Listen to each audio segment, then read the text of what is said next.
కొంతమంది మాట్లాడాలంటే నీకు ఇష్టమైతే ఉండి లేదా పోవయ్యా, ఇష్టమైతే ఉండి లేదంటే పోవా. ఆ ఒక్కడు పోవడానికి, ఆ ఒక్క ఆత్మను కాపాడడానికి యేసుప్రభు ఎంత కష్టపడ్డాడో ఈయనకి ఏం తెలిసి చెప్పడానికి నిలబడి మాట్లాడే వ్యక్తి ఏం తెలీదు. సిలువు మనల్ని వేస్తే, మేకులు మనకు కొడితే, కొరడా దెబ్బలు మనం తింటే ఆ బాధ ఏంటో తెలిసేది. యేసుప్రభు దేనికోసం వచ్చాడు? నశించిపోయిన దాన్ని వెతక రక్షించడానికి కదా యేసుప్రభు వచ్చాడు. పాపుల కోసం కదా యేసుప్రభు వచ్చాడు. మరి ఆయన ఈ మంచి ఉద్దేశంతో, సంకల్పంతో వచ్చినప్పుడు ఆయన సంకల్పాన్ని మనం శిష్యులుగా ఉండి మనం తెలుసుకోకపోతే ఎందుకు చెప్పండి? దానిలో పరమార్థం ఏముంది చెప్పండి సోదరులారా.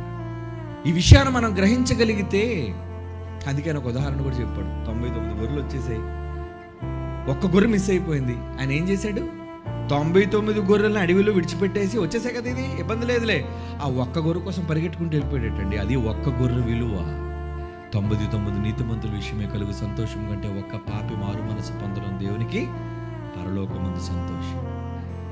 ఒకరిని పోగొట్టుకోవడం చాలా సులువండి, కానీ ఒకరిని సంపాదించడం చాలా కష్టం. ఏంటి, ఒక మనిషి ప్రాణం పోయడం కష్టమా, తీయడం కష్టమా?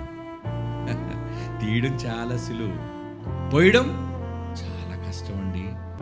ఒక ప్రాణం నిలబెట్టడం చాలా కష్టం అండి. వైద్యులను అడగండి, చెప్తారు వాడు ప్రాణం పోయేటప్పుడు వాళ్ళు ఎంత కష్టపడిపోతుంటారు. గుండె నొక్కేవాడు, ఊపిరి పెట్టేవాడు, ఇంజక్షన్లు ఇచ్చేవాడు, ఆపరేషన్ చేసేవాడు, ఒక్క ప్రాణాన్ని నిలబెట్టడానికి వాళ్ళు చేసే ప్రయత్నం.